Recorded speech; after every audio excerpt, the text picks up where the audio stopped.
And we are equally going to be streaming the session live as well.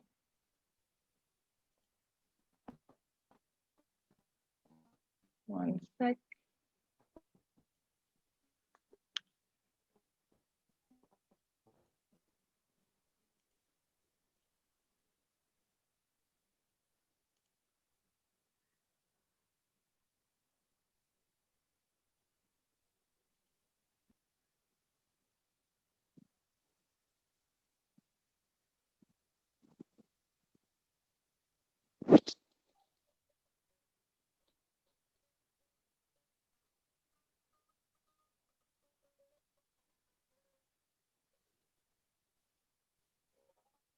Okay.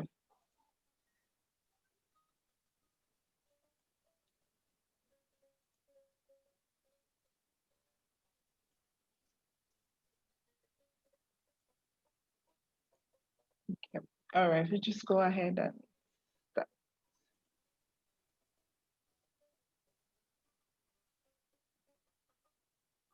Okay. Hi, everyone. Can you see my screen? All right, we just go ahead. Yeah, can you see my screen?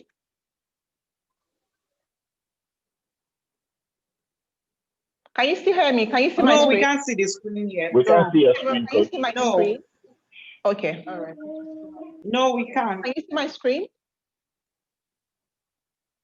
So there is the. Can you still hear me? Can you see my screen? No, we can't see the screen yet. We can't see your. Okay. One sec.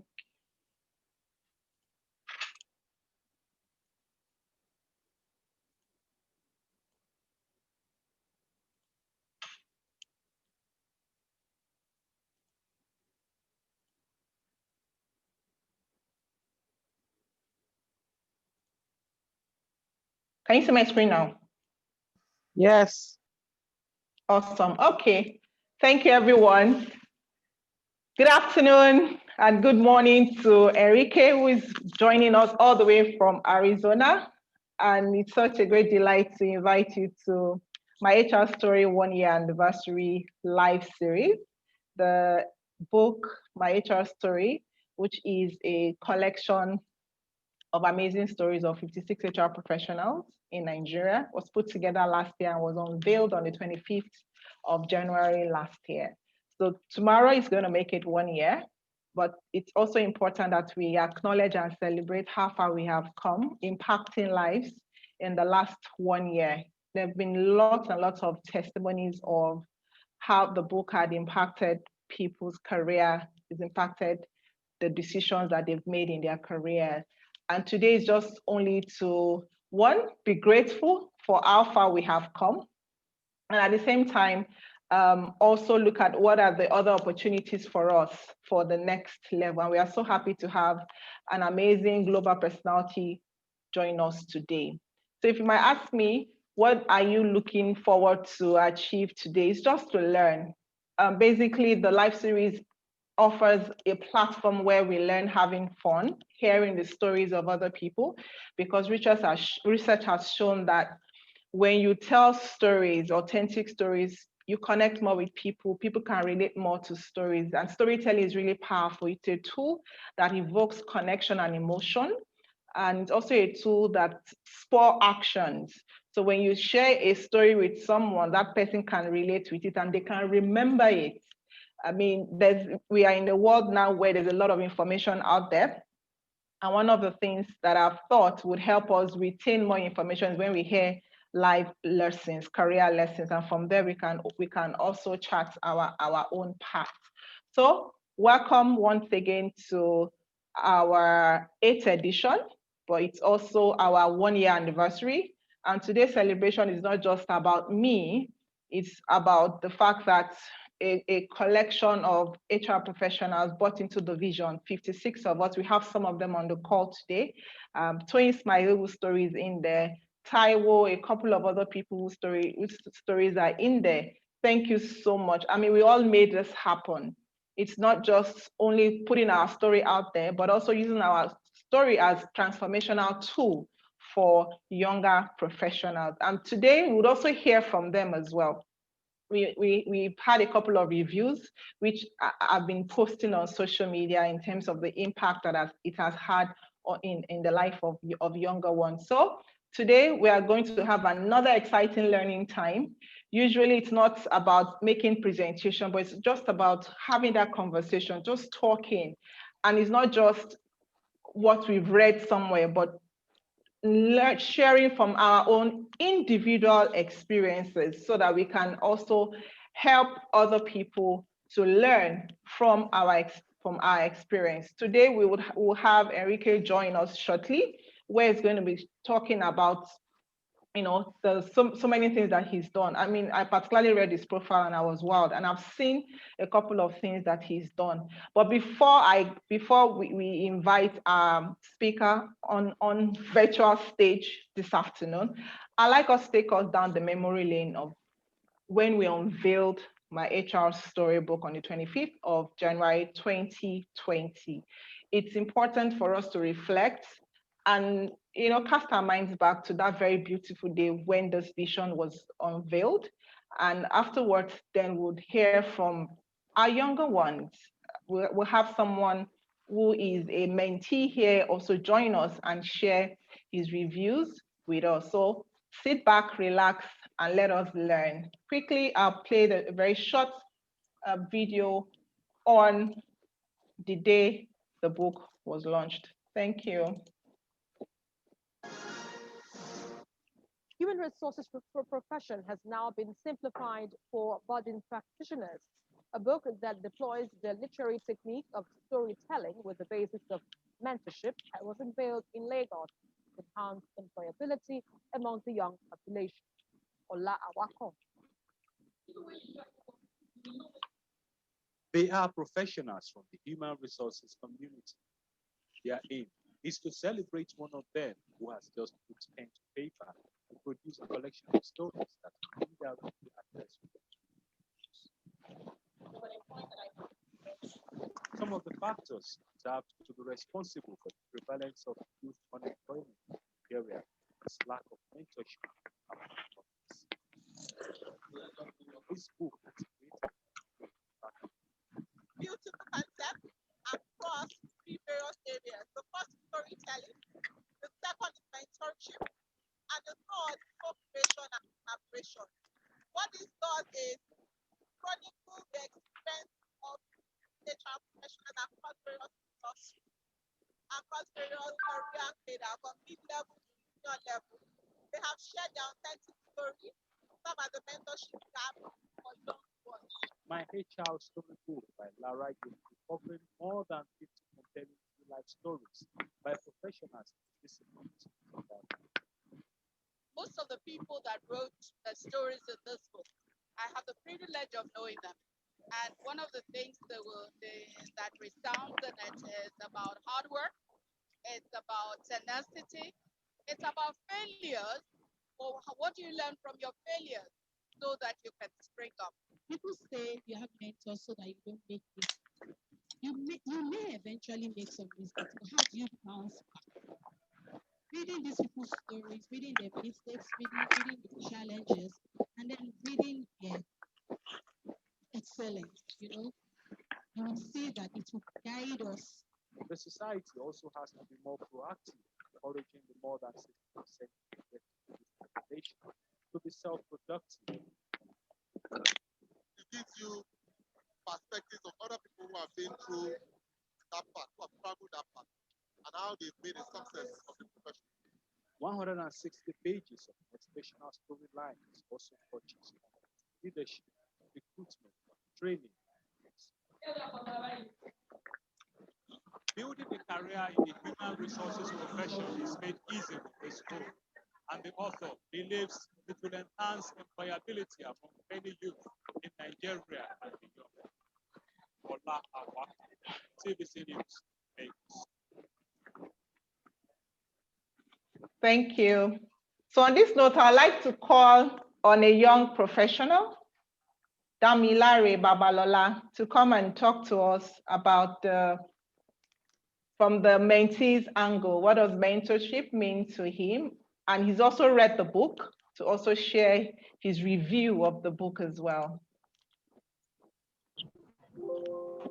Okay. Lara, oh, great.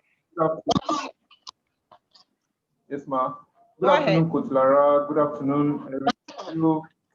Thank you for this opportunity to share my view of mentorship. So, to me, mentorship is first a relationship within two persons, and mentorship has to do basically with sharing of knowledge and experience amidst two persons. And there are different kinds of mentorship. We have senior mentor and a peer mentor. But when it has to do with a senior mentor, it has to do with a mentee who is ready to listen and also learn from his mentor even beyond what is being said. Basically, also having to observe the mentor, look at what they do, how they do it, and learning to make sure that he doesn't fall where the mentor has fallen.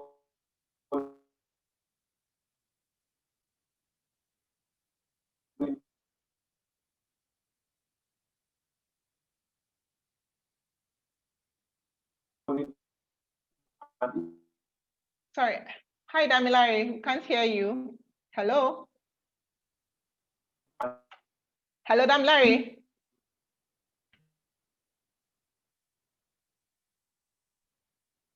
Hello, we can't hear you, Damilare.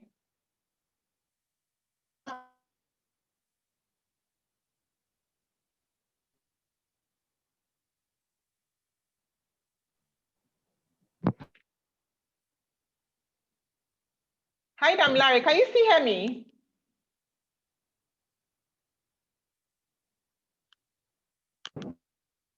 Uh-oh, we can't hear you.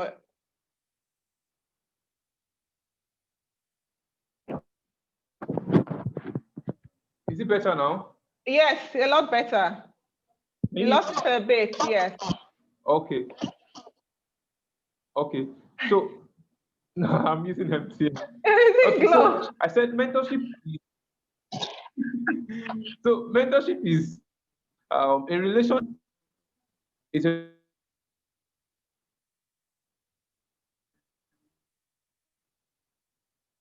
Okay, so we can't hear you again. We can't hear you. wow.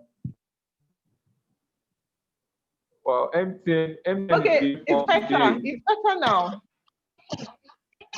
It's better now. Yes. Okay, I'm very sorry about the glitches. That's fine. Okay. Please go ahead. So I said mentorship is a relationship within two persons, and they are often regarded to as mentors and mentees. A mentor can be a senior mentor, can be a peer mentor, but laying emphasis on a senior mentor is somebody who you get to learn from, somebody who has treaded the path you want to tread, or who is currently representing what you want to be known for, who is known for what you want to be known for, and is a platform of sharing of knowledge and experience. So either with somebody.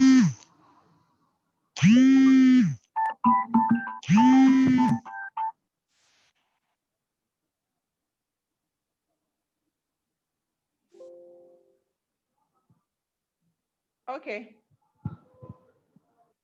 All right. Are you done, Larry? I lost you for a bit. Are you done? Okay. Can you still hear me? Yes. Okay, I'm sorry about my MTN network. I'm really sorry about it. It's okay. cutting me off unusually. Okay, so okay, like I was saying, can we have your review of the book? Yes. Can we have your review of the book? I mean, you've read the book. I learned. Yes. The book was actually one that opened me up to my blind spots. It showed me some certain things that I needed to pay more attention to about my career, and it taught me so many. It gave me so many insights that even without being an HR professional, there are insights and knowledge you can get from the book that will be very much useful to you, regardless of your choice of career. So I received so much insight. It opened up to my blind spot, and I mean, it was literally a virtual communication of mentorship and knowledge sharing that I had to start penning down since outside of the book. So it was really an eye opener for me, and I've been exploring so many things I learned, and I'm still in the process of exploring more of the things I've encountered through the book. Thank you. Thank you. Thank you, Damlari. Thank you so much for sharing that with us. Thank you. So on this note, I'll read out the profile of our guest speaker today, and afterwards he will come on to the virtual stage. Enrique is an HR tech and future of work expert and keynote speaker and founder of Hacking HR, a global learning community at the intersection of future of work, technology, business, and organizations, with thousands of members all over the world. Enrique is one of the top 100 HR global influencers. He came to the United States from Venezuela as a Fulbright scholar. Prior to coming to the US, Enrique was the CEO at a management consulting organization, a firm specialized in human resources. Before he left the management consulting role, Enrique worked in the telecommunications sector as a senior project engineer for Telefonica.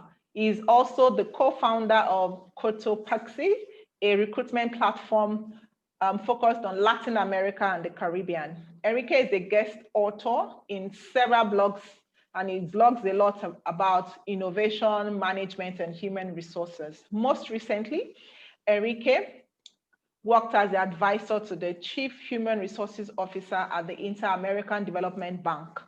Enrique has over 20 years of experience and is an electronic engineer with an executive master's in public administration from Maxwell School. He is the founder of Hacking HR, a global community focused on creating best HR that ever existed. It is focused on building a global HR community of change makers willing to transform HR and informing the community of the latest trends at the intersection of the future of work, technology, and HR. So Enrique has run Hacking HR for a couple of years now. I've had to speak at the conference. This is my third consecutive year going. And for me, one thing that stood out for me in that conference is how he's able to leverage on technology to bring together thousands of professionals across the world. This year's conference, Enrique has 530 confirmed speakers across the world. Over 13,000 participants have registered for Hacking HR Conference 2021. And this year's conference is focusing on innovation and the future of work. It's a global online conference. I'm really humbled. When I see Enrique talk, he talks so passionate about human resources. And he's devoted so much of his time to ensure that he's building world-class change agents. I mean, I was chatting with a couple of people within my community this year, and I said to them, HR is no longer HR. We are transformative change agents, enabling our business success through our talent. And for me, it's important that we also learn from a global perspective. You know, what is going on out there? How do they also experience the kind of issues we have in the workplace that we all experience locally here? What are the insights and knowledge that we can get from that global perspective? And I am humbled and honored to have Enrique Rubio join us today.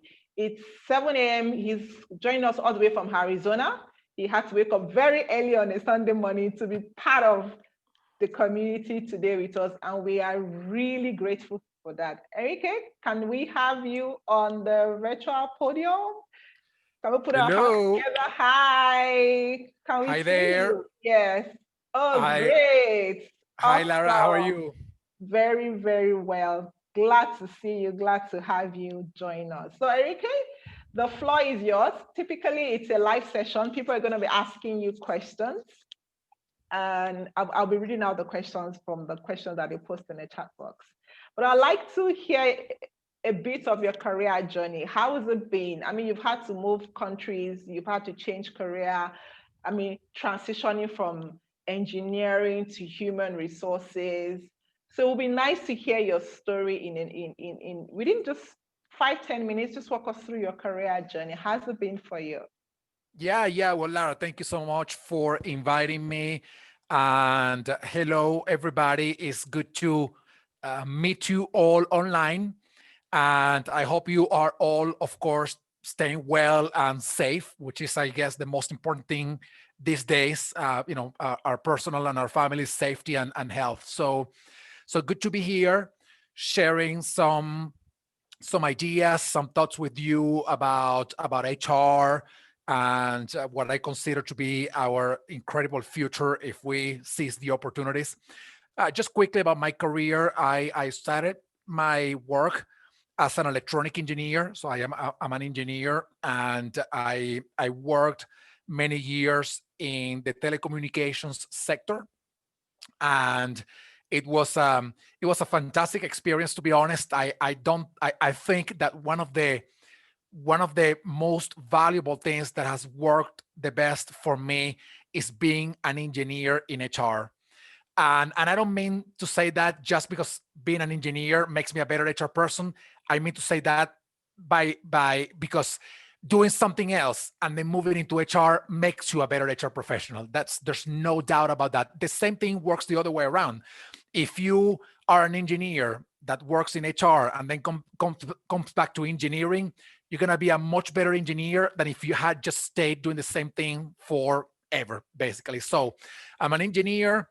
I transitioned into the world of HR about 12 years ago for a couple of reasons. One, because I at the end of my career as an engineer, I was doing technical sales. And I didn't like doing sales that much, but I love the relationship with people. I love talking to people and hearing from their needs and try to offer them something that worked for them. So I see somebody who is a chemical engineer. By the way, I sucked at chemistry in school. I had to take a few classes. I sucked. So kudos to you for managing the chemistry of all this of all the engineering. So a couple of experiences then made me move into HR. The one of liking to work with people. And the second one is I was fired from a job. This was about 12 years ago. I was fired from the job, and in a very unfair kind of way. And the HR people in that company didn't do anything. So I was so pissed at the fact that I was doing my job. I was a great performer, and I still was fired. I was fired because I was doing a side gig, and the president of the company got really upset at me because I was having a side gig. Imagine that, how stupid that is. But the fact is that the combination of me liking to work with people and having this painful negative experience in my career made me think, you know what, I want to move into the world of HR. I want to see how people working here, and I also want to see if we can do it better. If we can create a better HR. So from there, I transitioned into the consulting space, then into the corporate world. And last year, in 2019, at the end of 2019, I left my full-time corporate job to be full-time with Hacking HR. It's been quite a journey because, well, I love HR, but we don't pay the bills just by loving HR. We gotta make sure that it works financially. So, last year was very hard on everybody, including financially for Hacking HR. But I continue to be very, very not only passionate, but I have high hopes about HR. And I know that with Lara, we're gonna be talking about a lot of things today. But that's my career. That's what I've done. Engineer. Now I am in HR, and I'm loving it. I think we have the most extraordinary opportunity of any other function, to be honest. And I say this coming from a different background from just HR. So anyway, that's a little bit about my career. Just a couple of other things. I am originally from Venezuela. Now I live in the United States. I live in the state of Arizona. We have a snowstorm going on right now, so you guys are probably a little bit warmer than it is in here. And so that's me. So Lara, turning it over back to you. Yeah. Wow, that was so interesting. Engineering to HR, that's good. I think I love the fact where you mentioned that even though we're in HR and we love HR, some of us are really so passionate about HR. There's a business part of HR because just loving HR does not just pay the bills. Yeah. and I think that's really important. Yeah. So my question to you would be, transitioning from engineering, even though you did not have any background in HR, what you did discover was your passion for people, relating with people, helping to solve problems. What transferable skill did you take from engineering to HR? And what are those learnings from your background in engineering that you still believe it helps you in your HR career, even up to today? It would be nice to understand where the linkage is for you in terms of skills from engineering to HR. Sure. Yeah, I know that is a wonderful question. Let me begin by saying this. There are some jobs for which you don't necessarily, I mean, it would be ideal, but you don't necessarily have to have a passion about working for or with people. You know, if you work in sales, you gotta have a passion of working with people. But if you work like in a, you know, doing some lab work or something, maybe you love people, but you don't necessarily have to love working for people or working to serve others to do your job, right? It would be ideal, but that's not necessary. In the HR world, you have to be passionate about working for people. And the reason why I say that is because even though we end up running a lot of transactions and a lot of administration and all the blah, blah, blah, like what I call the boring side of HR, we have to do the boring side of HR. We still have to do it, keeping in mind that we do it because we're serving others. That to me is the underlying principle of the work that we do in HR. If you are not caught to serve others and see yourself as a server to others, then you may be great at the transaction, but that doesn't make you a great HR professional. It makes you great in the transaction, but that's not the real HR that we want to see in the world. So the first thing here is you got to be very passionate about working for people and serving them, literally serving them, because that's the work that we do in HR. Now, in terms of what I bring or what I brought from engineering into HR, I think to me it's mostly I can boil it all down to mindset. You know, in engineering we think so differently about processes, how to tackle problems, you know, experimentation, agility, a lot of ideas that you don't see often in the world of HR. So let me give you one example of this. If you are an engineer and you are doing something in engineering and you come up with a problem, you follow some processes, but you are trying to be less bureaucratic and more agile and more inclined to experiment with potential solutions, right, to resolve that problem. And you try to go fast, you know, testing ideas, seeing what works, learning from the process. And if something doesn't work, you learn from it, and then you move on to the next possible solution. And that's how you go until you get to where you want to be. In addition to that, in engineering, because the things that engineers do are generally complex, you don't see necessarily a problem for its full complexity, but you try to break it down into pieces that you can actually, humanly and mentally and professionally manage. This is not true for the world of HR. In the world of HR, it seems that it's all about the process. It seems that if something happens, it is like, we cannot resolve that one thing because it is tied to all another set of stuff that we haven't had the ability to break down those problems and focus on individual solutions that contribute to making the overall situation better. So I think, once again, to me, it is this mindset of how to resolve problems, experimenting with ideas, being more agile, being more creative, and perhaps sometimes being a little bit more fearless. That's something that in HR is not really common. And by the way, I'm not blaming any of you. And in general, I'm not necessarily blaming any HR professional for this to be this way. It is like, imagine, somebody telling you for 100 years that don't take any risk, don't innovate, don't be creative. We want you to come here, pay people, hire them, fire them, and that's pretty much all you do.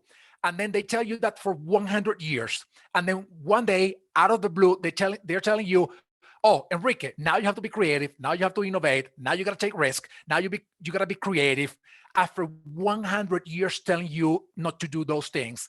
So to move away from a mindset that was created in the HR space for a long period of time to a new mindset, that takes time. But at least me coming from the engineering side, I already come from somewhat of that mindset because that's how we operate in the world of engineering. So that's in a nutshell, Lara, what some of the relationship in there. Fantastic, thank you. So I have a question for you from Temitope. Speaking about being financially stable, how are you able to run a free Hacking HR conference worldwide? Would it always be free? So we want to get some strategy behind your Hacking HR vision.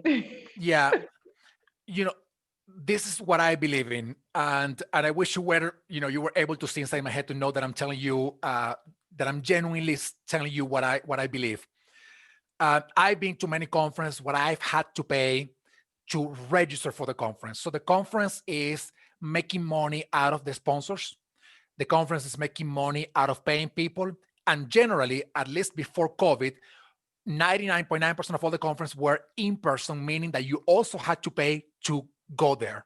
Mm-hmm. So whenever I would go to any of these conferences, first of all, it was a very limited amount of people to begin with because of physical space. But even if there was no physical limitation to participate in the conference, most people don't have the money to pay to register for that one conference or to travel to go to the conference. So what I was saying is we are creating all these barriers, for HR people to join these incredible communities of speakers, to learn from them and whatnot. So we are already excluding people just by putting a price on the registration and by making it difficult for them to participate because they have to travel.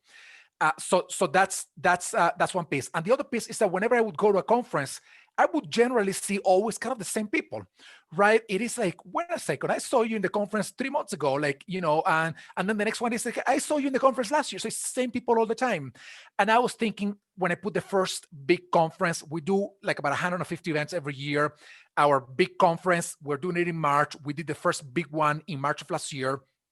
I started organizing it in November of 2019, and it was always going to be online and it was always going to be free even before COVID. Because to me, the principle here is, or was and continues to be, there are 12 million HR professionals in the world, about that. And I don't think there are more than, say, I'm being very generous here. Let's say that there are 200,000 of all of them participating in some kind of conference going on globally. So that means that we are tackling, less than 1% of all the people, maybe 1 or 2% of all the people in HR in the world with this knowledge. And I said, you know what, this model is broken. We can't continue doing things in this way. So I decided to put the conference for free and online. It will always be for free and it will always be online. I need to make the money and I gotta be, clear with this. So I need to bring sponsors. This year I try to bring a lot of sponsors, and this is me being very authentic, by the way. I received a lot of no's, and this is the reason, because it's funny, they have been told something by other conferences that I know they won't get out of those conferences. They have been told some promises that when the sponsor tells me, Enrique, you're not giving me this, but this other conference is giving it to me, I'm thinking, they are not giving that to you. That's not true. I'm a conference organizer, right? So I'm learning a lot on how to better design the underlying fundamentals of the conference so that I can cater to the sponsors as well. But as long as I can continue doing this, Hacking HR, that one conference would be for free, because I want to continue decreasing or eliminating the barriers from people to learn from the best speakers in the world. So we have the conference this year, as you know. I hope you all signed up, and I'm hoping that the one next year is going to be even bigger and even better. It's always, learning process, but that's pretty much it. It's a combination of passion, but also inclusion. The fact that we can still make the money, but we don't have to charge people for this. We can find the money somewhere else. Wow, Enrique, that is really deep. I mean, when you mentioned the fact that you had a vision, and your vision was very clear, and your vision was also birthed out of an obstacle, a barrier that you've also observed with regards to getting more people to learn. And from there, you also had to create your own vision to make an impact. I mean, you're up country where you are, but you're not just limiting your thinking to just your location. You're thinking of the entire world. Yeah. We are thinking of impact across borders. And for me, that is really, really huge. Thank you so much. Yeah. And I think as HR by the way, Lara, I want to say this. Please forgive me for interrupting you. It's okay. Forgive me for that. I just want to say one thing. The top 3 countries sign up for the conference: the United States, Canada. Guess which is the third one? Tell me. Nigeria. Nigeria. Woo! I thought third one is Nigeria. So I'm very proud that I hear you are interacting with Nigeria live. All your fellow citizens and HR professionals from the Nigerian community, are joining the conference. So please continue to tell them. Lara, please forgive me for having interrupted you. No, it's okay. I mean, it was an exciting news that you had to share with us. And in Nigeria, we are honored to have a lot of senior professionals who really care for the younger ones. Yeah. I mean, economically, it can be tough out here, but regardless of that, we are also still focused on helping one another grow, become better. And I think that's so everyone on the call. Wow, kudos to everyone. So that's just not for me, it's for every professional in Nigeria here. Thank you, HR people. Okay, so that takes me to my next question on receiving no's. So you mentioned that while you were also seeking for sponsorship, you got a lot of no's. And for me, I've always had to experience no's. I mean, when I was even putting together the stories in my HR storybook, I sold the vision to, almost 100 HR professionals.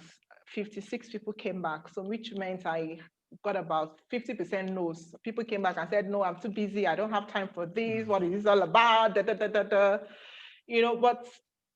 a lot of times when young people go for interviews and they get no's, they're quick to get heartbroken.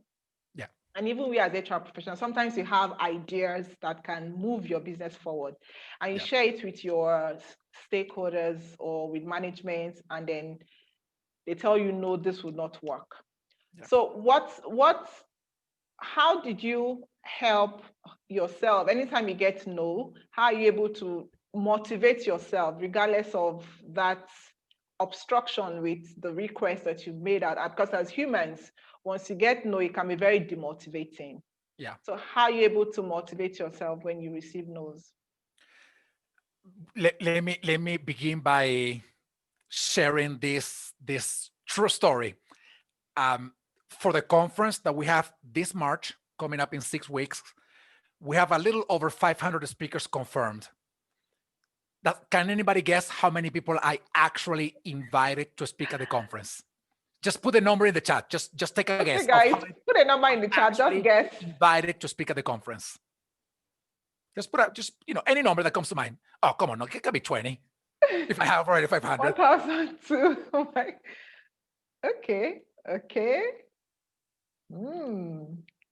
All right. I invited more than 5,000 people to come to speak at the event, and I have 500 confirmed.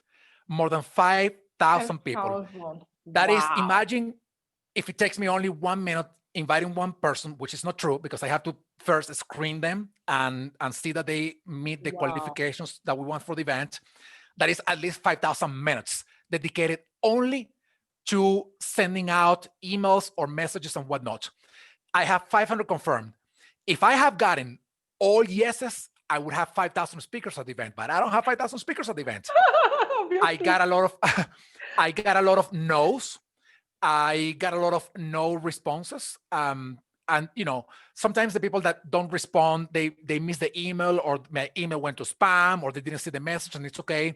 Sometimes the no's are like, Enrique, this is great, but I'm not available that week. Count me in for next year. And there are some people that say no in a different way, which is the heartbreaking one. Some no's are they feel maybe they don't put it in words, but when you've been doing this for a while, you know what a message means, right? Those no's mean something like something along the lines of I don't believe in you, I don't believe in what you're doing, something along those lines. Let me give you one example that just happened in the past 2 or 3 days. This guy, I invited him to speak at one of our events like 2 years ago. And, he said no with a lot of blah, blah in the email. Then 2 days ago, somebody who is speaking at this conference connected me with him. He didn't know that we had a previous exchange 2 years ago. He connected me with him and he told him like, this conference is great. You should speak here. And the guy said, Enrique, I would love to speak in the event. And I was thinking, I remember that guy. So I went back to all my emails because I remember that I had seen that name. I went back to all the emails and I looked at the reasons why he said no. And they were, maybe if you read between lines, it was a little bit insulting. And I said, you know what? Why would I want to have somebody, I understand that somebody says no because they can't, but when you say no because you don't believe in what somebody's doing, that feels a little, kind of insulting, right? So I've gotten a lot of those kinds of no's in life in general, with sponsors, the no's that are like, you're not giving me what I want, or this event is not what I'm looking for. To me, all becomes a lesson. To me, it is heartbreaking. So I'm not going to tell you, don't be heartbroken. That's BS, right? How can I say bad words here? By the way, I apologize if I say any bad words. But that's a little bit of BS if you think about it. If to tell somebody not to feel heartbroken about something, it's okay if you are heartbroken when you get a no. If you really wanted a job and you are told no, you're going to be depressed and that's okay. You're going to be sad and that's okay. You're going to be heartbroken and that's okay. But you got to get yourself up from there, learn what happened, and then move on to the next thing by doing better from the reasons that you were told no. So what I'm saying here is that even though it's okay to be heartbroken about something, what is not okay is to dwell in that place forever, because you're making yourself a gigantic disservice, because the person who said no to you, they don't care. I mean, they're not just like thinking, oh my God, I'm so heartbroken because I said no to Enrique. They don't, maybe they care, but they don't even think about it. The one that could be dwelling in there is you, and that would be a gigantic disservice to yourself. So my big message here is, you're going to get no's that are genuine no's. Enrique, thank you so much. I'm not available, or I'm not interested, or this or that. You're going to get some other no's that are a little bit more painful, to absorb, if you will. And that's okay. Feel the pain and then say, why did this person say no to me? Oh, they said no to me, like in the sponsor's case, because they wanted some data that I am not collecting from the participants. Okay, now I have to be better for the next one. Or because they wanted me to, I don't know, do this or that other thing for the event that it wouldn't have cost me anything to do it. It's just that I didn't know at the beginning. So I know already how to make it better for next one. So don't dwell in the brokenness or in the pain or in the fact that somebody told you no. Grow from there. Grow from there. So to me, it's a combination of, this sucks, but then moving on to, all right, it sucks, but it's making me better. And I'm already preparing the conference for 2022, so at least mentally.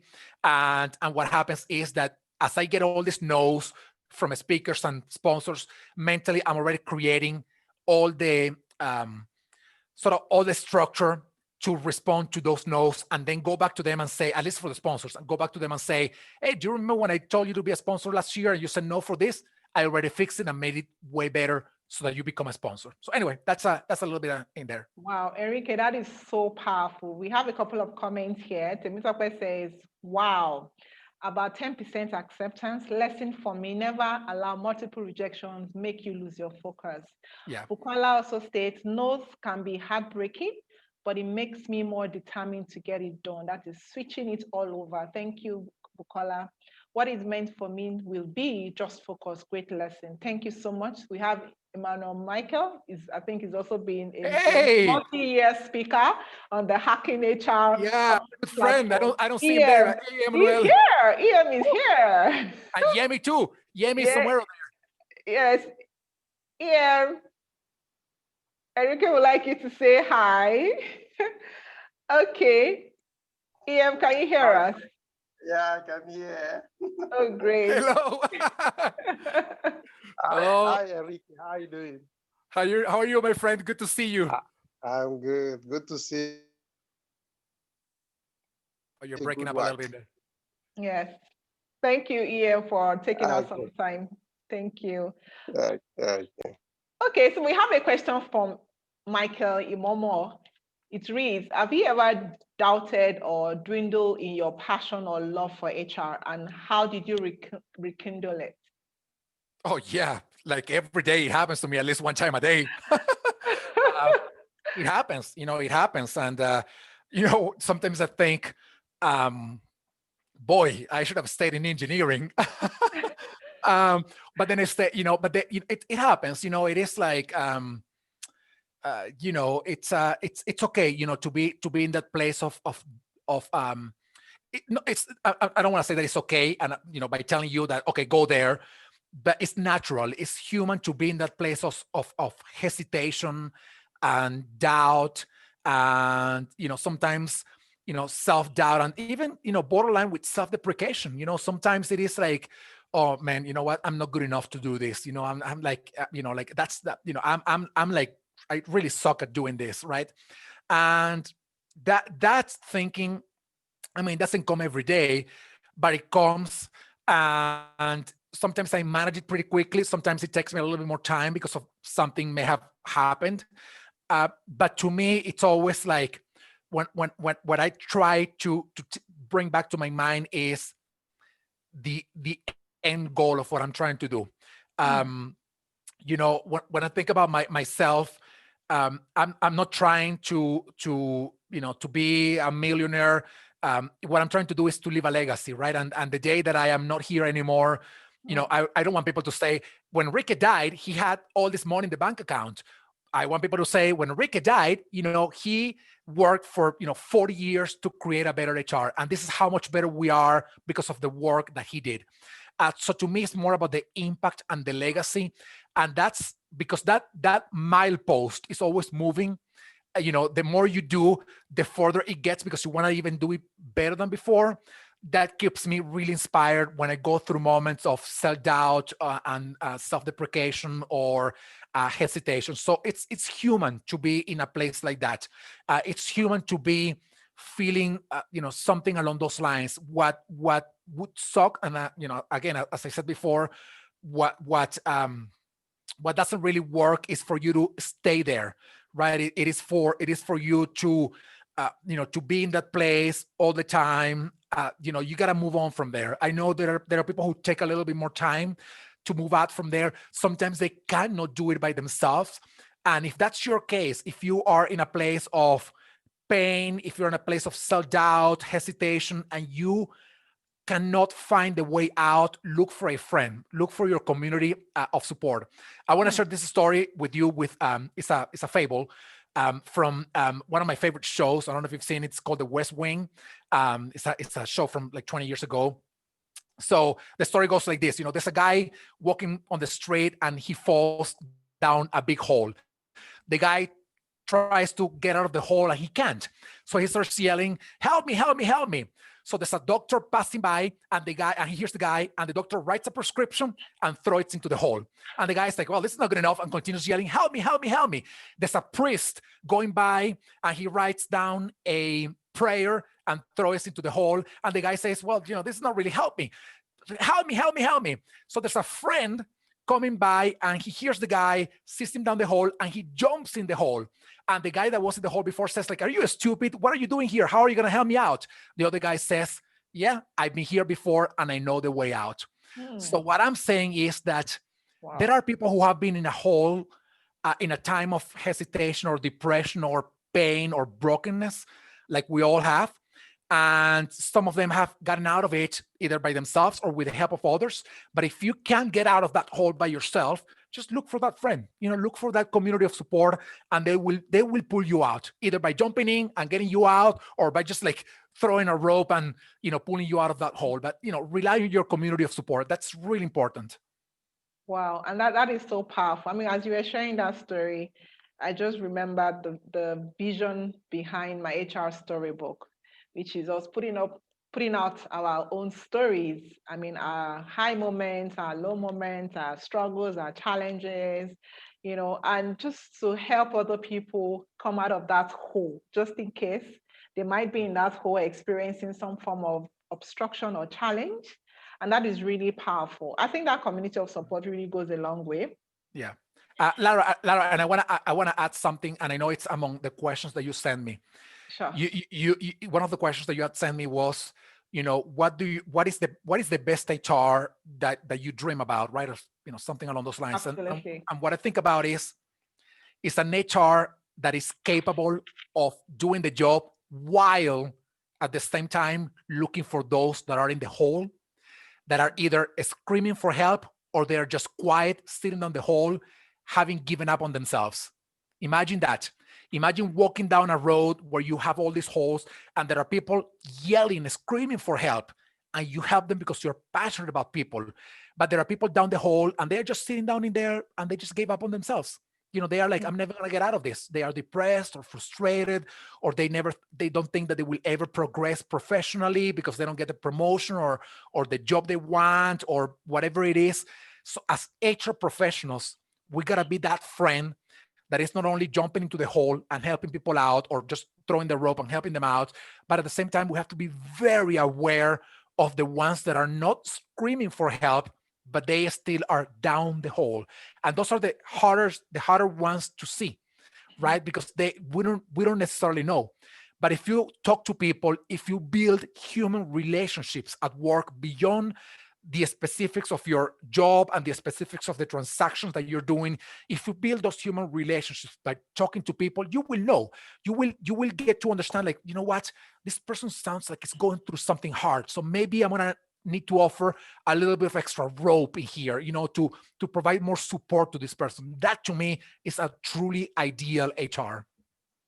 Yes, for me, I think that also relates to what I had mentioned earlier about my dream is to have transformative HR as change agents. And for me, it goes beyond just being a day-to-day transactional HR or just even being a strategic HR, but being a human-centered HR who understands how to harness the talents of people. I mean, so it's not just getting your talent to deliver on the business imperatives, but it's also understanding, discovering your talents, and then helping to harness, their inner strengths so they can bring their best whole self to work. So it's having talent that is emotionally balanced, physically balanced, and they feel great coming to work. I mean, they find the organization as a great place to be. It's not just all about the structure of the policies that we all put in place for our talents within our organization, but giving them that meaning, helping them to find purpose, helping them to find connection to the things that they have to do at work. And that really does goes a long way. Thank you, Enrique, for sharing that. So I have a question here from JStage, reads, based on the data that Nigeria tops the third countries that attend the conference, is there a post follow-up session that helps keep participants charged up even after the session? Just as we know, events can be a one-off that participants can all get fired up within that period of the conference. Then weeks and months later, it seems like business as usual. Then we need to refill, just like we have my HR storybook, serving as reminder or guide. It's just asking about your post-event activities. Yeah, well, it's funny because it's not necessarily weeks or months later, it's even days later, I mean, or even the day after. The one challenge that I see with all these online events or events in general is that people get fired up only to go back to work the day after the conference to do the same thing that they were doing before the conference. And this is what I tell people: whatever happens through the conference or after the conference, it is all up to you to make the changes, to do things differently. If you come to a conference and you invest 40 hours, 30 hours, 25 hours of learning time in that conference only to be the same person the day after the conference that you were before the conference, then it would have been better just to not be part of the conference, right? It is up to everybody here to make sure that out of all the hours of content you say in this panel of 1 hour, this one thing that this person said, I'm gonna do it because I know I can do it. I know, you're gonna be hearing from people from different companies, different countries, different things, and not everything will be applicable to you, but some things will be. So those are the things that you gotta say, I can make this happen. How can I make it happen in my organization, in my role, in my country? So I'm putting a lot of responsibility on you, of course, to follow through all the things that you're learning. But going to the more specific question about what we're going to be doing after, this year we're putting out an amazing learning agenda. Every month we're covering a different theme. So just, sign up for the conference, because as you sign up for the conference, I'm adding you to our newsletter and you're going to be getting more information about it. It's not necessarily part of the conference, but it's a continued conversation about elevating HR. So it's two parts of it: what we're doing, but also your sort of unchangeable and untransferable responsibility with yourself to follow through what you're learning in the conference. And just to also add to that, I get your newsletters. I mean, almost every week at work. And I've found that to be like a reference guide. So sometimes I'm in the middle of work, I need to remember something, I just go and search for hacking HR, and a lot of resource material pops up. I also know that you have a community where people can chat and reach out and network even after the conference. So there's a whole lot that you've put in place. And thanks, Joseph, for bringing that up. Okay, I have a question here from Felix. It reads, how do you manage this conference with a huge number of speakers and yet maintain your focus? Great and question. You've done it consistently. I mean, I think what year are we now and still counting? Yeah. Well, we are about, a little over 500 speakers, but let me tell you, just today, today is Sunday, just today, my emails about the conference. Let me show you. Enrique, this is a moderator. I have not heard from these speakers. Can you reach out to them? Enrique, I have a surgery the day of my conference. Can you switch me up to another panel? Enrique, can you please change the name of the title of the panel, because it doesn't make sense, the name that we have before, even though this person has been in that panel like for months. So, and there were like 2 or 3 other emails, LinkedIn messages. So every day it is, things like that. They are small, because at the end of the day, changing the name of a panel, it was just a minor change. It's a small, but it takes a lot of time to change all the banners, all the event guides and everything, right? So it's hard. It's hard to keep focus when there's so much transaction going on. But to me, what keeps me inspired, even when I get sometimes upset at these things, because sometimes I'm like, oh my God, I have to do that now. Sometimes it is like, nobody is forcing me to do this. I could say after this, I'm quitting, but I'm not. So because nobody's forcing me to do this, what keeps me grounded in reality and keeps me focused is why I'm doing what I'm doing. Because, I'm doing this and getting closer to the conference. I'm going to be getting 50 messages every day of people saying, I cannot find this. Where is my moderator? Where is the material? The banner has a typo, things of the kind. But hey, I decided to do it. So that's I think how I try to keep focused on the while going through all these, everyday details. It's all about keeping your mind, focused on the price. Yeah. And your why. And the why, that's the why. Yeah. Which is the core of what Yep. you're doing. Awesome. Wow. I imagine how do you cope? Do you get to sleep given the fact that they have people from different time zones? It's hard. It's hard having people, I have people from, we have people from India, from Australia, from New Zealand, from Nigeria, of course. We got people from somebody from Egypt. We got a lot of people from Europe, a lot of people from the American continent. What is the I'm thinking I was talking to somebody from Bali. They may be joining the conference, somebody from Bali. I never met anybody from Bali before. And it's fun.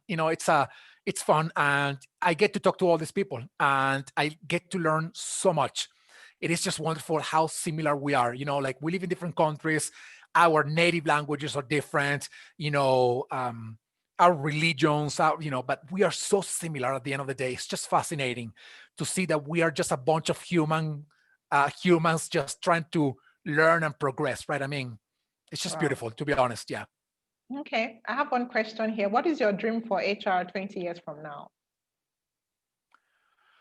My dream for HR 20 years from now, I think that's a little bit far down the road. I'm going to say, 5 years from now, even, 9 years from now, by the year 2030, I am hoping that what we're doing at work is building relationships and helping people thrive, find meaning, purpose, be happy at work. And that all the transaction that we have to do, I mean, we minimize that. We transfer some of that to technology. We continue doing some of the transaction, but that our 80%, the 80% of our time is dedicated to truly creating a workplace where people thrive, flourish, grow, and are happy. So that to me is what I dream about HR. We got a huge gap to get there. We got to do a lot of work because it sounds pretty easy, but it's not. It sounds like, oh yeah, let's make people happy. Yeah, but then you have to, how do you transfer the concept of happiness into an HR process and then connect that to the business outcomes, right? So that understanding takes time, but that to me is the ideal state for HR. It is, how can we create a function that helps the business achieve the goals through the work that we do with people, by also helping them thrive, flourish, grow, and be happy. Awesome. So we are that connector that brings that win-win balance.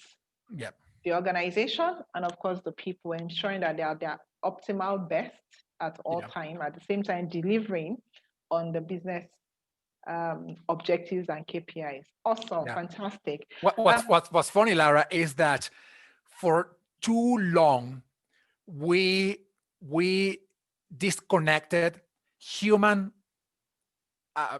advancement, human happiness and joy and progress and growth from the achievement of business goals. That is the stupidest thing that we could have ever done in the world of organizations. If you have somebody who is unhappy, stressed, frustrated, do you think they are giving their best at work? The answer is simply no. You're paying them, but you're not getting the best out of them because the best of them is not being, optimized, leveraged, encouraged at work. So to have disconnected these two things, because we were so focused on squeezing people to the bones just to make the most money out of them, and we disconnected that from the purpose of humanity and human connections and whatnot. That was stupid, right? And I think we gotta go back to that. We gotta say, you know what? If this person is finding meaning at work, purpose at work, if this person is having joy at work, if this person is growing and thriving, I am sure that they will give their best to the company that they work for. Therefore, the company will do better by providing those opportunities to them. So that if we can find that connection, and we can, but we have to learn how, we are going to be in a much better shape than just, squeezing people to the bones and just thinking of them as resources and not as humans. Absolutely. And that takes me to my next question, Enrique. So you had mentioned earlier when you talked about the evolution of human resources. I mean, over the years, we've all just been taught to hire and fire, then do a lot of administrative work, then transition to strategic. But now we are talking about human-centered, focused HR. And how do you think we can evolve individually as HR professionals, given the fact that we need to be able to create that win-win balance to ensure that the people that come to our organization are at their optimal best? I mean, a lot of us went to business school, or some of us even took, some of us have backgrounds in either basic science or art or commercial. We do not have, we have not learned those skills on how to be more human-centered HR professional, but yet the world is demanding that from us. Our organization is demanding that, our people are demanding that for us. How do we learn the skills and competences? Well, I want to say this about that. It may sound a little harsh, but I'm still going to share it. You have to be the one betting on yourself. You have to be the one investing on yourself. Nobody else will do it for you. Let me put it this way. If you have a boss, a leader in your company that is investing in you, that's fantastic. But then you are in the minority, because most likely you're going to find a workplace where your growth will always be equated to what makes sense for the organization and not necessarily what makes sense for you individually in your career. So you have to bet on yourself. You have to invest on yourself.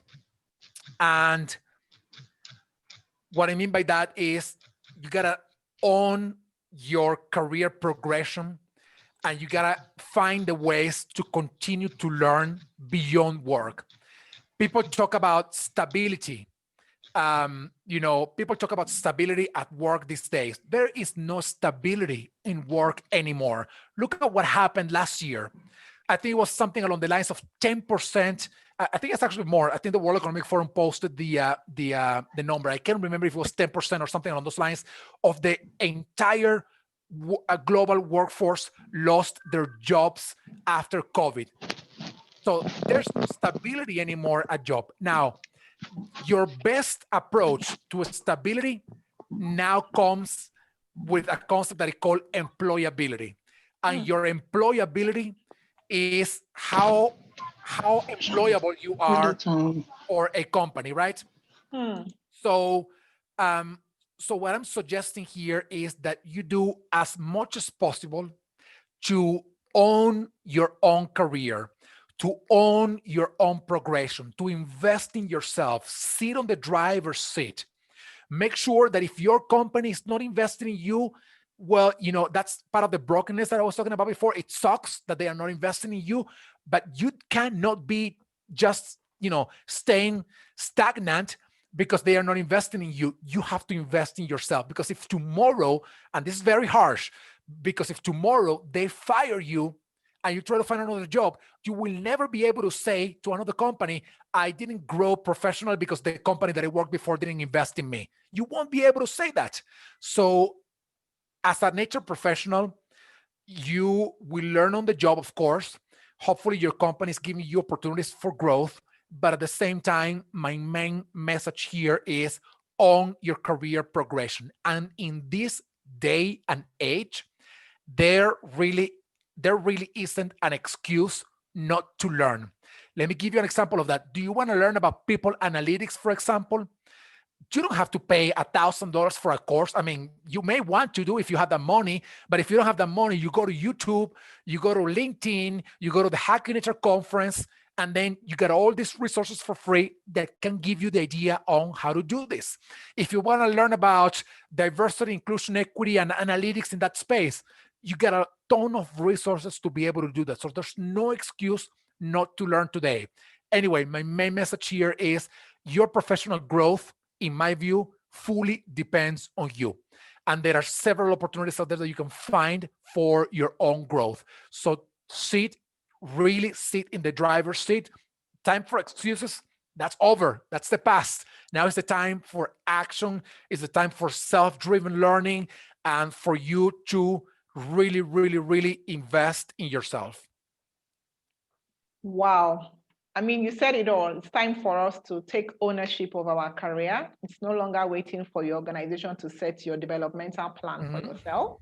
Correct. But you own and set your developmental plan for yourself. Fantastic. Wow. That was really, really profound. Thank you, Enrique. I think I have one or two more questions here. Sure. So I have a question here from Tiamiyu. What threat is human resource management exposed to in the artificial intelligence era? Will human resource management be totally substituted with machine learning? Sorry, I think I got a little lost in that question. What trait? What threat is HRM exposed to in the artificial intelligence era? And will human resource management be totally substituted with machine learning? Whew, that's a good one. I think that whenever you see a transaction that costs a lot of money, but it's the same thing day in and day out, that one piece can give you a good idea that something can be automated with technology, of course. Let me give you one example. Filtering resumes, filtering resumes for a job posting. That's a time-consuming job that may seem very transactional if what you're doing in the first level of a screening is just looking for some basics. And then you're saying this person doesn't have the basic, not for the job. This person has some of the basic, probably for the job. So you have a first screening, right, in that recruitment process. And I'm using this as an example. You have a first screening, time-consuming, very transactional. That gives you a good idea that it's very possible that that piece of your work could be automated. Now, will be automated tomorrow, today, in 5 years from now, I don't know. But that piece of your work can be automated. The person who is working in call center for a company, right? If you're working in a call center and what you're doing is responding questions that are questions that people are asking, but they can be found in a handbook or something, that's time consuming. It's expensive, but it's transactional. That can be done by technology, a chatbot. Somebody asking in a chat, like today, the banks, they don't have people like before, that you call and the first person that is picking up the phone is a human. That's not happening anymore. You go through all this machine trying to respond to your questions before they move you on to a human. So that gives you a good idea of what could be automated. But the reality at the end of the day is this.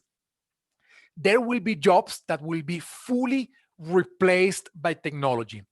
But the jobs that will not be fully replaced by technology will still be very much impacted by technology. Every job in the world will be impacted by technology. In what way? When that's part of this thinking that you have to do about what is the transaction that you're running and what is truly delivering value, and hopefully you continue to do more of what truly delivers value instead of just a transaction. That was a sort of a long answer with a lot of moving pieces in there. Yes, thank you. Thank you for that. And I think you've just been able to bring everything home. And that calls for innovative thinking for HR professionals. So even though sometimes we might have to automate some of our work, it doesn't entirely take away the fact that there will be humans needed to manage and run the execution of that transaction that has been automated. Thanks so much for that. There's a lot of comments around your response on self-development, and everyone is accepting and alluded to the fact that yes, we need to own our career. We need to take more responsibility in developing ourselves. And I would also like to say that even in Nigeria here, we have a lot of senior professionals who have come up with a lot of initiative around helping young people to build capacity. I have on this call Taiwo Diabaton, who is also a highly respected HR professional, passionate about helping young ones develop themselves. I have Yemi Fashion as well. I have Emmanuel Michael. We have Benga Totoyi, Twin Ismail, a whole lot of them. So thank you so much. This serves as a reminder, I mean, for a lot of people here on the need for us to go out of our way, invest in yourself. I always share my story. I got my job into Accenture because I'd self-taught myself on how to use Excel. When Accenture needed an HR analyst to be hired so many years back,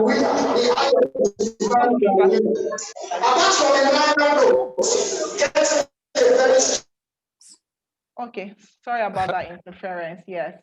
Okay, so I had to learn Excel on my own, and when there was a need for an HR analyst with an Excel skill, I was contacted and I passed my assessment just based on Excel. And over the years, I've also had to evolve from just understanding Excel to understanding data analytics, right? Because I understand the trend.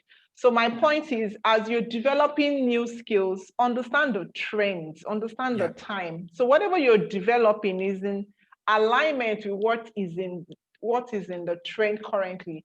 I mean, as what evolve, you can't be developing skills that are no longer relevant.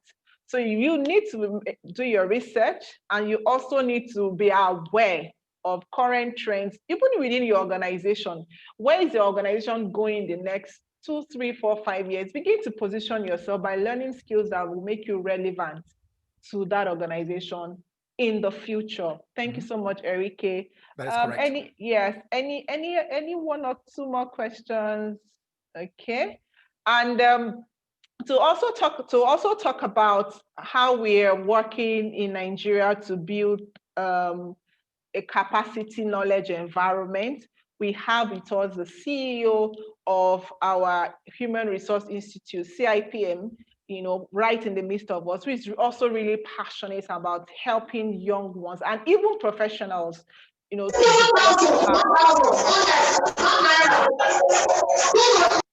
Oh, sorry, there's some. Okay. Somebody is like unmuting. Yes. Hey, you're unmuting yourself, man.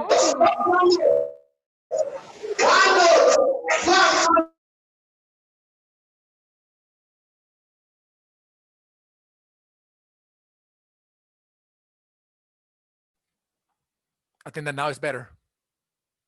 You're muted, Lara. You're muted too. Okay. You have to mute everyone. Yeah. Oh, okay. Yes.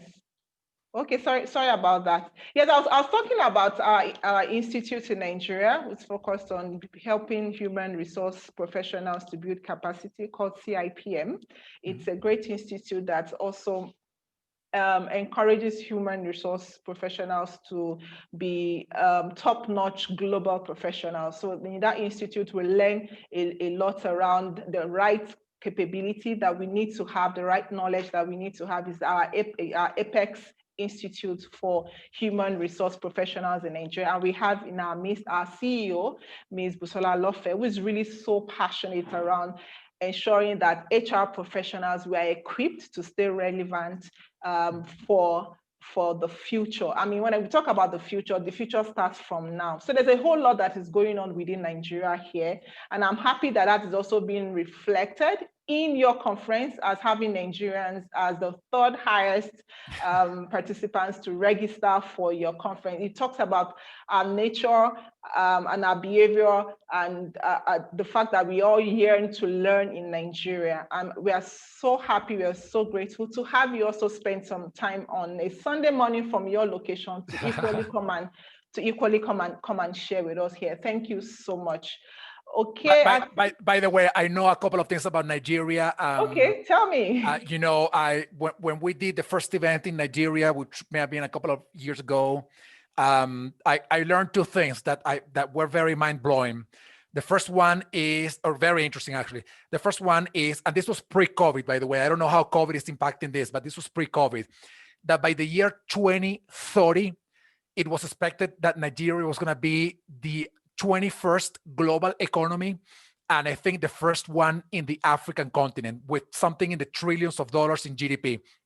And the second one, which is really, really mind-blowing, was that Lagos was going to become the most populated city in the world by the year 2100, which sounds pretty far, but that's not going to happen in 2100. It's happening right now, and the city will probably have around 100 million people. So you may say, like, well, I don't think any of us will be around here in the year 2100, and if we'll be lucky if we are. But the reality is that the preparation for what's going to happen in the long term, it starts from today. And don't think about the year 2100, but think about the year 2022, 2025, 2030. What do you want your cities, your country to be? What kind of talent do you need? What don't you have? Start making connections. If you say, in Nigeria, it seems that we have a lot of technology companies, which is true, by the way, operating in the Nigerian ecosystem, but we don't have enough people who know about, say, artificial intelligence, going back to that example. So that means two things. We got to cultivate that talent in Nigeria, but in the meantime, we got to get help from people that are not in Nigeria to help us cultivate that talent. So in looking forward to what the direction in which your country is going to, you start thinking, where do I have to go to find talent for artificial intelligence professionals? What school in Nigeria do I partner with to say, we are a company and we want to invest some money into training the next generation of AI engineers that are from Nigeria so that they work in Nigerian companies. So that's what I mean by adding value and not just running the transaction. You work for a company and then you tell your boss, the president of the company, hey, it seems that our industry will be going through these changes in the next 5 years. But you know what? Lara, you're the president of the company. It seems that we're going to need artificial intelligence engineers. And the pool in Nigeria is really small. So I'm making a plan for how to get artificial intelligence engineers for the next 5 years, for this company. That makes you way more valuable and relevant than reacting to that in the moment that is needed instead of in the moment that you can plan it. So, just an idea about things to think about. Absolutely. I mean, that was spot on. So it of course ties back to what I had talked about earlier in terms of understanding the trends. When I talk about the trends, not just within your organization, but of course understanding the old socio-economic trends as well and what the opportunities are for us here in Nigeria. Thank you. Let me check if there's one or more questions. I think, wow, we've been on for an hour and a half. Thank you so much, Enrique. So what would be your parting word to professionals in Nigeria as we wrap up your session? I would say perhaps, based on what we talked about today is, number one, believe in yourself. And by that, what I mean is that when you believe in yourself, it doesn't mean that you won't fail. It doesn't mean that you won't hesitate. It doesn't mean that you will never have doubts on your own capacities, because you will still have all those things. But it means that you will either by yourself or with the help of somebody else, you will get out of that hole of, self-doubt, hesitation, deprecation, or brokenness. So if you fail, if you get a no, if you have some level of hardship right now, whether it is health, financial, professional hardship, those things happen to everybody. And if you are able to believe in yourself, you will be able to get out of there, move on from there, and do better, whatever you weren't doing before getting into that hole. If you still believe in yourself, but you don't know how to get out of there, just ask for help. Get together with your community of support, with your friends, with professional network, and ask for help. You may be surprised of how many people out there have gone through the same thing that you're going through, and they are pretty down to helping you out. So believe in yourself. And the second thing is, of course, invest in yourself. To believe in yourself, to truly achieve the promise of believing in yourself, you have to invest in yourself. Because believing that you can do something without investing in the skills that you need to actually make it happen it's setting yourself up for failure again, even if you believe in yourself. So believing in yourself is saying, I can do this. I know I can make it happen. I need to learn how to make it happen. So invest in your own progress, in your own professional development, in your own growth and learning. Because if you have somebody who is doing it for you, fantastic, but most likely nobody else will do it for you. So believe in yourself and invest in yourself. Those are the two things that I think I would love for you to walk away with. Wow, wow, wow, wow, wow, wow. That is so profound. And I'd like to add to what you talked about with regards to investing in yourself. So for me, investing in yourself is not just all about learning, but of course also volunteering. Volunteering to take up other activities, being in a place of service. I mean, so sometimes when we talk about come and volunteer for an activity, we see it from a perspective of, oh, I might not have time for this, but we don't look at the other benefit that might also come out of investing or sort of giving of yourself or of your time to be of service to a particular cause. There's a huge opportunity for us to invest when we are of service, to other to join other people in supporting or in assisting them. Very very recently, there was a project going on in my organization, and I offered. It was project management based, and I offered to be part of the activity. It was a non-HR activity anyway, but I went out of my way because I realized I would learn more about my business when I support and when I volunteer my time. It was going to cost me a bit more extra time to stay awake and read and study or to whatever work on the project. But at the end of the day, I learned project management skills. I was able to further deepen and harness my change management skills. And from there as well, I also took up, business analysis knowledge, and I started learning in that area. So in a place of service and volunteering too, you get to invest in yourself. Wow. Thank you, thank you, thank you, Enrique. That was a very powerful session.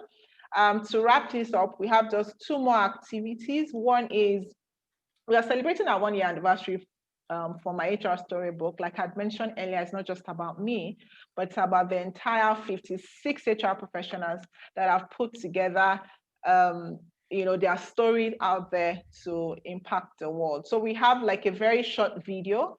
I'm hoping that the video is ready. Patience, can you just share that video? Patience, are you ready?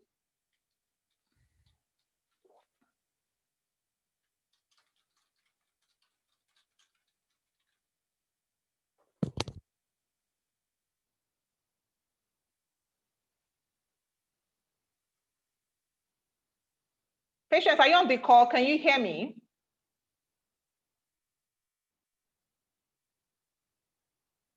Okay. Yes, I can hear you, Ma. Sorry, I can hear you. All right, please, can you go ahead?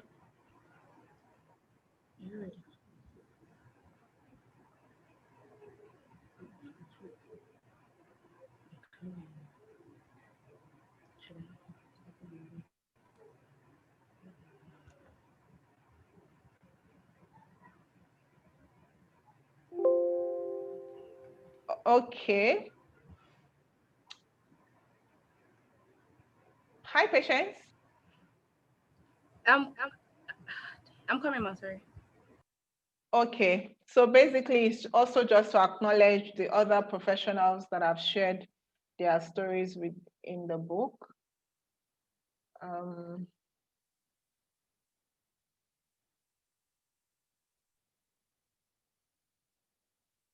Okay.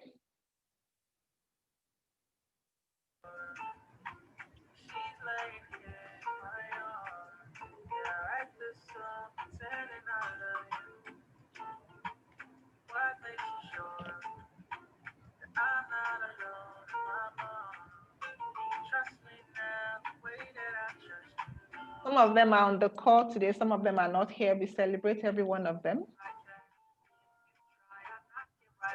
Ismail.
Thank you.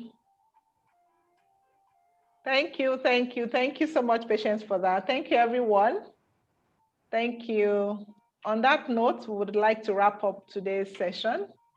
And we'll have with us one of our contributors to the HR Storybook who would like to give the vote of thanks on behalf of my HR Storybook team. So can I please have Toyin Ismail to please come up stage and give the vote of thanks? Thank you.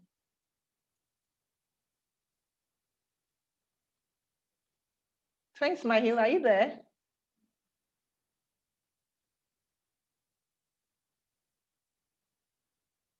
She seems to be muted. Okay, Toyin, are you on? Okay. Toyin, we can't hear you, Toyin. You're mute? I think you have to mute it, Lara. Oh, okay. Okay, thank you. Thank you for that. Good evening, everyone. Hello. Great to be here, to be sharing with like minds. Enrique, I would like to say a very big thank you on behalf of all of us. This evening has really been about you bringing your authentic self to bear here. You know, it wasn't about, oh, see me, I've done a great job, I'm so successful. You have shown us what we already know, or rather you have validated some of the things we have been told over time, that these things take time. There's a process you need to go through. And you have taken us through your process. You have shared your own authentic story with us. We're very happy for that. We're very happy that you validated the fact that we can fail happily, you know, because only then do we learn and begin to do things better. I think one of the great things you really challenged us with, you know, is this whole sense of purpose. I mean, with the conference as huge as HR Hacking, some people wouldn't believe you're not making money. They'll probably just count the number of participants, $100, $200, and think, wow, this guy must be going home smiling, you know? And that's purpose. Every other thing just fades. You look at your objective and you're driven by that. And I also like it because it shows us that in our own little spaces, we can all do something. It wasn't huge when you started, but you know, it's become something. And there's so many lives that are being impacted by this. I really like that. Lastly, I like your charge. And I really like if you don't believe in yourself, you won't invest in yourself. So the belief really starts with you. Lara talks a lot about your mindset. You know, having that mindset change, that imposter syndrome follows everyone around. And I think the way we choose to react to it would determine how much value we place on ourselves and what it is that we know. So on behalf of everybody, I would like to say a huge thank you for taking our time this evening to be with us. I would like to thank all the contributors on this call today. Without you, Lara's HR storybook may have been her story, her daddy's story, her mommy's story, her brother's story. But you know, you've all brought in your own unique stories and it has made it richer. Thank you very much. To everyone who's been with us for the last 1.5 hours, thank you for your comments. Thank you for your questions. You know, I was here just jotting down, you know, based on things people had said and questions people have asked. It's made it so rich and such a wonderful way to spend the evening. Thank you all. Have a wonderful evening. See you all at the HR Hacking Conference. Yes. It is something of us are going to be at the conference. So look out for us, Enrique. Absolutely. I will do. Thank you. And Patience, thank you for always being a gem. Thank you. Thank you. Thank you, everyone. Thank you, Enrique. Thank you, everybody. Everyone. And have a productive week. Thank you. you. Bye-bye, everybody. Thank you so much. Thanks, everyone. Can you unmute and just say thank you to Enrique? Let him hear our Nigerian voice. Our Nigerian voice. Can you please unmute? I think you have to unmute them, Lara. Okay. Oh, guys, sorry. I need to unmute everyone. Okay.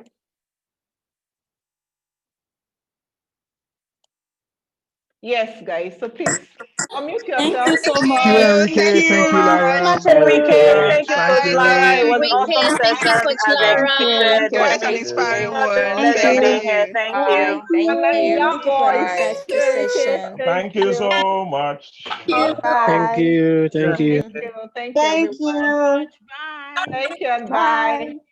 Thank you. Have a productive week. Thank you. Thank you, Coach Lara. Lara, please thank you once again. God bless you. Thank you, Coach Lara. Thank you, everyone. Thank you. Thank you. Thank you.